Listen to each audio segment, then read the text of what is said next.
If you look around your house, you will see many devices that have electric motors, such as kids' toys, table fans, toothbrushes, hair dryers, and this electric cutting knife.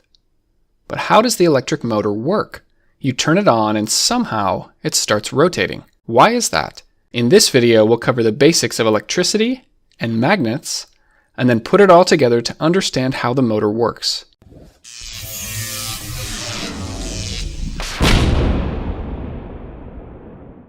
This video is sponsored by Brilliant. Let's start with something called a circuit. You have a battery, some wires, and a device that uses electricity such as a light bulb. Electricity flows through the circuit. But as soon as there is a break in the wire, the electricity stops flowing and the light bulb goes off. The path must be complete for the circuit to work. This is best done through the use of a switch. Electricity is flowing down the wire. This is called conventional flow. If we take the battery out and flip it, then the current will flow the other way. The light bulb will still work in either case, but there are some devices that will work differently depending on which way the current flows. Okay, so that's the basics of a circuit. Now let's come over here. This is a magnet. It has a north pole and a south pole, and it likes to attract other metal objects like these paper clips. If you bring another magnet towards it, opposite poles attract, and the same poles repel. Magnets don't have to be in this shape. For example, some magnets might be more flat like this. You can think of this magnet as always on, it's always working, you can't really turn it off. That's why it's sometimes called a permanent magnet. It's made up of many smaller magnetic domains that are lined up in the same direction. But later I'll show you a type of magnet where this is not always the case. Let's take one of our permanent magnets and drill a hole in the center and put it on something that will allow it to spin. Now bring another magnet towards it. Our spinning magnet will immediately line up until opposite poles are right next to each other. Now switch out the side magnet. The same poles repel and opposite poles attract. If we keep switching out these side magnets, then our spinning magnet will just keep spinning. This concept of the spinning magnet is really important. We'll come back to it in a moment. Here's a metal bolt which is not a magnet.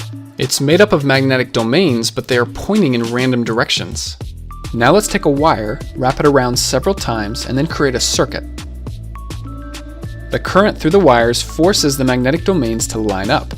That means we've just made a magnet, or more specifically, an electromagnet. It can do the same things that a permanent magnet can. It can pick up pieces of metal, and it has a north and a south pole which will attract or repel other magnets. But the electromagnet is special in the sense that it can be turned on or off, just like the light bulb. You can't do that with a permanent magnet. Now watch what happens when we flip the battery. The electric current was flowing this way, but now it flows the other way. This will cause the poles on our magnet to switch places. North will become south, and south will become north. This is called reversing the polarity of an electromagnet. Instead of flipping the battery, an easier way to do this is to just switch the wires. You should be aware that the electromagnet will get very hot if it's on for a while. Just a caution in case this video inspires any science projects. Let's come back to our spinning magnet. This time we'll replace the spinning magnet with our electromagnet. As soon as we connect the wires, the magnet turns on and it lines up with the side magnet. Now, in reality, connecting these wires would prevent the bolt from spinning freely, but what's important here is the concept of the spinning electromagnet. Now let's switch the wires to reverse the poles on the electromagnet. The same poles repel and opposite poles attract. Now reverse the polarity again. Same poles repel and opposite poles attract. If we keep switching the polarity, our electromagnet will just keep spinning. To make this stronger, let's bring in another permanent magnet on the side. Notice how this side has the south pole towards the center, and this side has the north pole towards the center. The side magnets work together to spin the one in the middle. This right here shows the very basics of an electric motor, but we need to make a few improvements. The two side magnets can be replaced with stronger curved magnets. And instead of a bolt with wires, we're going to use a metal loop. This is called the armature. Connect our wires and we have a circuit again.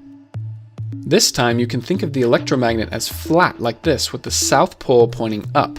Now the armature will spin until opposite poles are lined up. We can keep it spinning by switching the wires just like we did before. But this is a lot of work to sit here and manually switch these wires.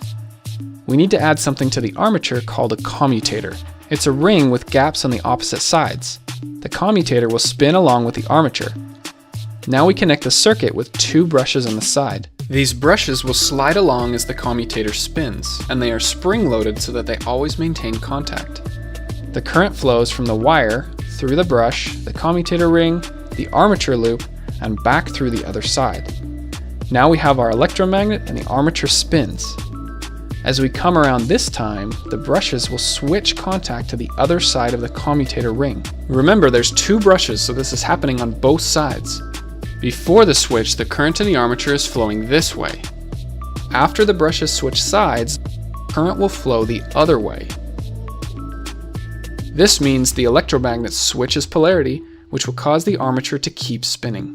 This commutator ring does the same thing as switching the wires like we were doing before, but this time it does it all on its own. It will continue to spin as long as we're connected to a battery. Disconnect the battery, no more electromagnet, and the spinning stops.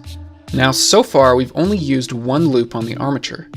This will cause our motor to have an irregular speed, and in fact, we could get stuck in this position, with the brushes halfway between commutator segments. What we can do is split the commutator ring and then add another loop. So first, the brushes are in contact with these 2 commutator segments, which turns on this electromagnet, which causes it to start spinning. Once we get to here, the brushes switch contact to the next pair of commutator segments, which means this loop turns off and the next loop turns on.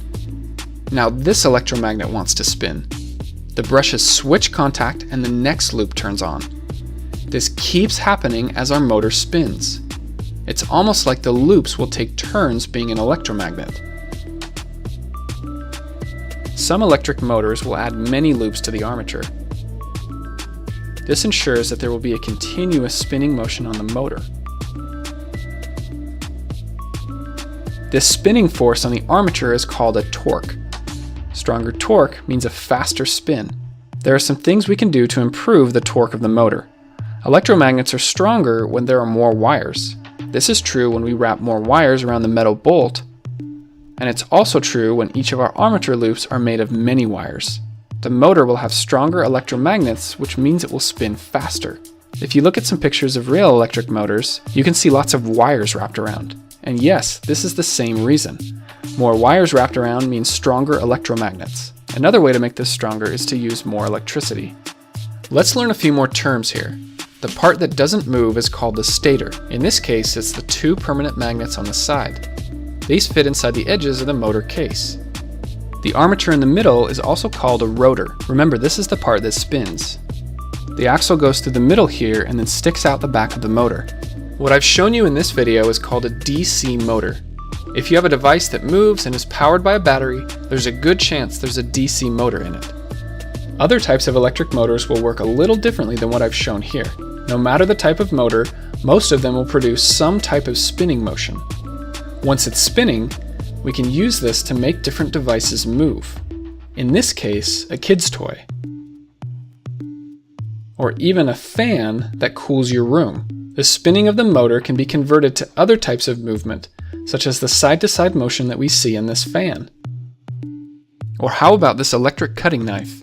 Each blade is going back and forth.